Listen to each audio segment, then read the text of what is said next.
Sir கரூரில் 41 பேர் வந்து உயிரிழந்தாங்க சார். அதில் ஒரு நபர் ஆணையம் சொல்லி அமைச்சிக்கிறாங்க.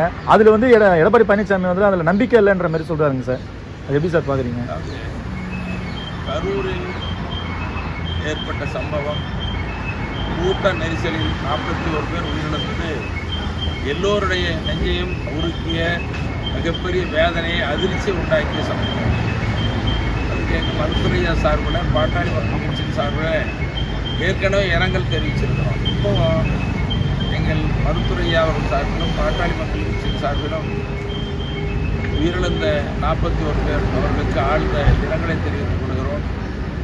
அவர்களை இழந்து இன்னும் மேலா துயரில் வாடிக்கொண்டிருக்கிற குடும்பத்தினருக்கு, உறவினர்களுக்கு அனுதாபத்தையும் ஆறுதலையும் தெரிவித்துக் கொள்கிறோம்.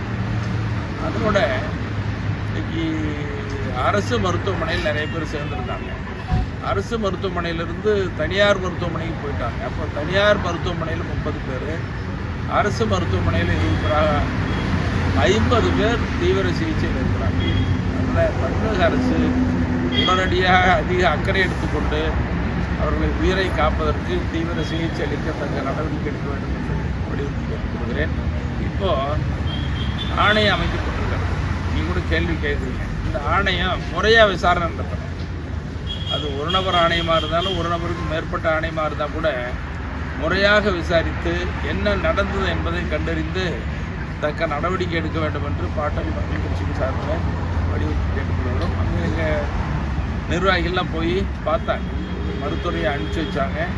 இல்லை உயிரிழந்த குடும்பங்களுக்கு மருத்துவமனையில் தான் போய் பார்த்தாங்க. இதில் ஒரு சம்பவம் என்னென்னா, அந்த மருத்துவமனையில் சிகிச்சை பெற்றக்கூடிய ஒரு சகோதரி, ஒரு பெண்ணுடைய செயினை பறிச்சுட்டு போயிருக்காங்க. அது இது வரைக்கும் ஒரு வழக்கெல்லாம் பதிவு செய்யுங்க. காவல்துறை உடனடியாக கண்டுபிடிச்சு இந்த செயின் பிரித்தவர்கள் மீது தக்க நடவடிக்கை எடுக்க வேண்டும் என்று வலியுறுத்தி கேட்டுக்கொள்கிறேன். சார், தமிழக அரசு செயல்பாடுகள் எப்படி சார் இருக்குது? அந்த கரூர் விஷயத்தில் வந்து தமிழக அரசு செயல்பாடுகள் எப்படி சார் இருக்குது? நீங்கள் தான் சொல்லணும். ஒவ்வொருத்தரும் ஒரு கோணத்தில் சொல்லிட்டு இருக்கிறாங்க. இப்போ அரசினுடைய செயல்பாடு சரியாக இருக்குதுன்னு சொல்கிறவங்களும் உண்டு, குறை சொல்கிறவங்களும் உண்டு. உங்கள் கோணத்தில் பாமகவின் கருத்து என்ன சார்? அதுக்கு கோணத்தில் எப்படி இருக்குதுன்னு சொல்லுங்கள். இல்லை, உங்களுடைய பாமகவுடைய கருத்து என்ன சார்? பாமக கருத்து வந்து முறையாக விசாரணை செய்யணும், சரியான நடவடிக்கை எடுக்கணுங்கிறது தான் பாமகவுடைய. இல்லை, இது வரையும் சரியான செஞ்சுக்கிறாங்களா சார்? ஒரு சம்பவம்னு சொன்னால் அது துக்க சம்பவமாக இருக்கலாம், அல்லது புயல் வெள்ள சேதங்கள் இருக்கலாம். அதில் முதல் குரல் கொடுக்கறது மருத்துவரையா தான். இப்போ கூட இதில் இந்த கரூர் சம்பவத்திலே முதல் குரல் மருத்துவரையா குரல் தான். அதில் எப்போவுமே பாட்டாளி மக்கள் கட்சி மருத்துவரையா நிர்வாகிகள்